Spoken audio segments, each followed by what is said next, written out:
Good morning, good afternoon, and good evening. Depending on you are watching me from, I still remain your brother. Ebuka TV, Onyameno Gangwa Gata Omune Pecha.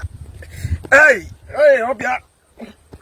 Chibo, Onyana, what Chibo? Chibo, you got a plan. Chibo, you got a plan. Man, I'm on a plan now until 10 days. I'm on a plan now until 10 days.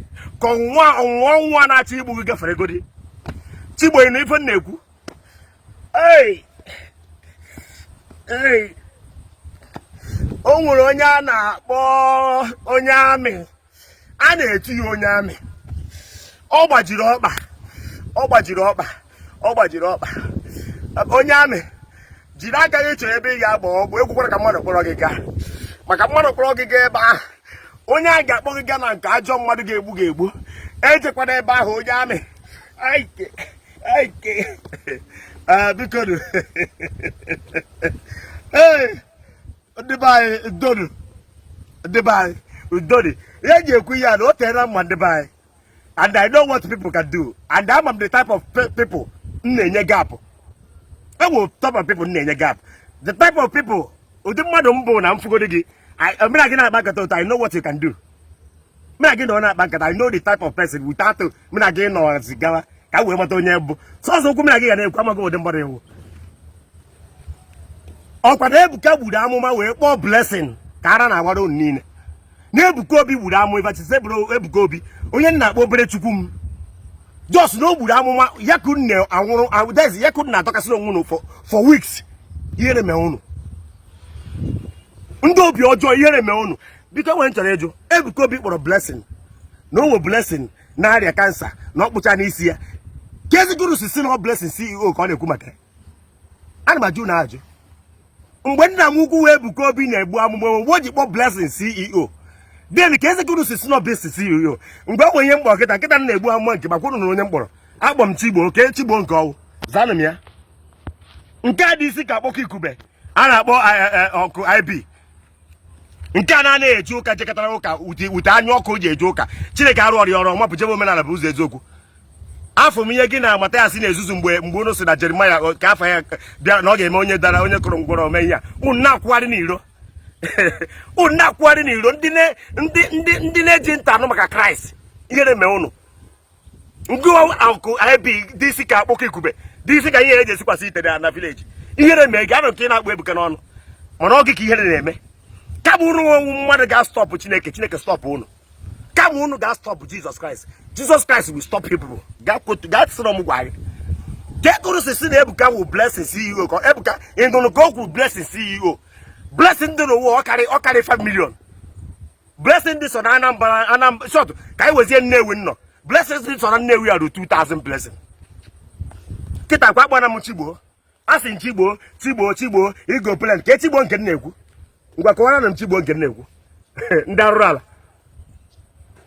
JPAC afonsi ka Chigbo nke na-ekwu na JPAC ibe na-eme nwaanyị lụọ nwoke lụọ nwaanyị ọtọ nwunye ime ijekwuze nwunye gị tụwa gị ime ọ bụrụzie ị ga-amụ nwa nwaanyị na-amụ afụkwu m ka ide ọ dị ka itekwere diskit n'ọnụ afụ m ka ọnụ gị na-ata red ọ dị ka itekwere diskit n'ọnụ JPAC afonsi egzamu oge echi oke njaka nyere gị sinsi ị n'obodo oyibo ike ị batara ile na exam ahụ agwa gị le ihe na onwe gara emekwe gị ị nọ n'elu abụmọnụ na-eburukwa abụmọnụ ọzọ na-eti onwe gị ịgbara ife na-eme onwe ịgbara ihe na-eme gị akwa isi ibezizi n'obodo oyibo na ịma na-emezi saga obodo oyibo ahụ so ego gị ka ị na-ega atụfu it's better for you na ị ga-abe na ya dan yọọ mgbaghara ọ ya wụ na ị ga-enweta mgbaghara ọ mụ gwa gị ya it's better for you na ị ga-ayọ mgbaghara kwuo na ikwughere because ama m na onye ị na-ebuso agha enweghị ọgwụ agha maka nna m sị na nwata nwụ natabiri onye na-enye ya nri aka na ha na-agụrụ ga-eme I could remember ịbịa na nke Ebuka Obi na Lagos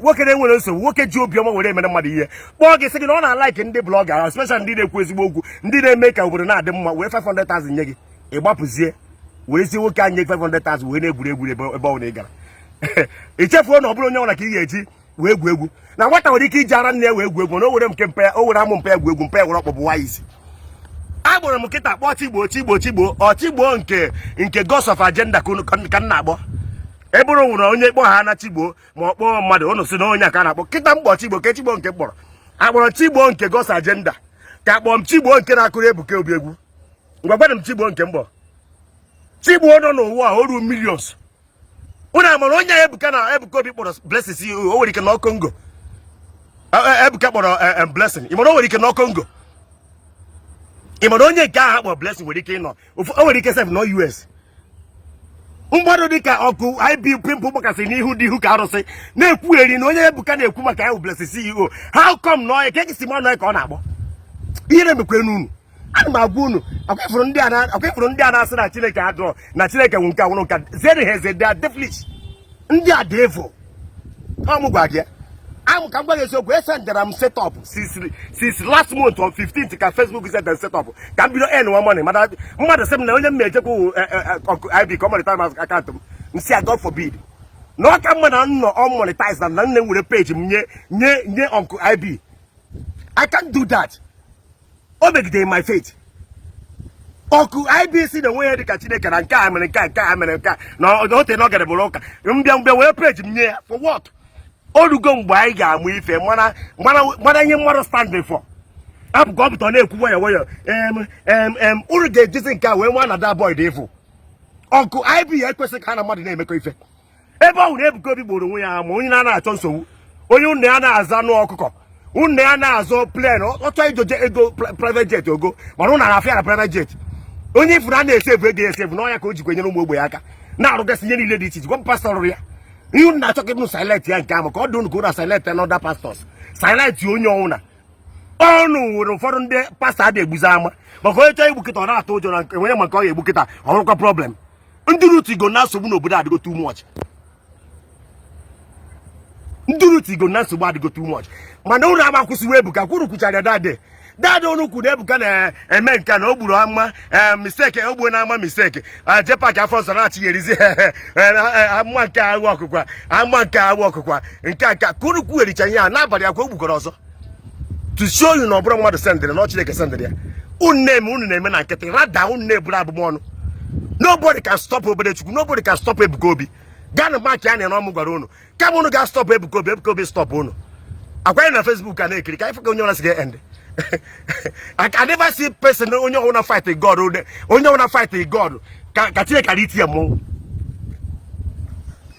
ọsọ na onye na-enwere okwukwe ka unu ga na-akọ iriri ya na asara Chineke adọrọ gwa m ka m gwa gị eziokwu kama m ewere ego m gaa mee na ofu ihe nzuzu ọnwụ na-ezuzu kama ewe m ya kama onyinye ọnwụ na-enye n'ụlọ ka m na-enye ma ewu na ana m enyekwa ya onye a nyere m ya onwe bụ onye ọnwụ na-afọ Chineke n'ime mmụọ n'eziokwu ihe na-akọ gaa jụọ ọnụ ndị bidoro chọọchị gaa jụọ ọnụ ndị niile na-eme ihe ọnwụ na-ekwu n'ụlọ ụka ha na-apụta na-enye onyinye gaa nụ jụọ na ha ma ha daana kpọrọ m ofu onye na-enye onyinye frekwentịrị n'ụlọ ụka na ihe ọnwụ na-ekwu n'ụlọ ụka na-achọrọ ime Chineke ọpụta gaa nụ cheke ma nwego ofu onye agụrụgụrụ nobody na onye jegide ụdị nke akacha m ọ na-eji ụka were obi ọzọ tinye ebe ọzọ were nke ati n'ụka ọ na-aga ụka ọ na-enye ụka ka Chineke si gara oge ọrụ ebe ị na-awụ ekwuo praise the Lord iti amen mana ịbịa n'ime obi gị ike obi nke ọzọ ị na-asị ihe ọ ga-arụkwa ọrụ amen nke ọ ga-arụkwa ọrụ ibere obi gị nke ọzọ ị na-eti amen nke a ga-arụkwa ọrụ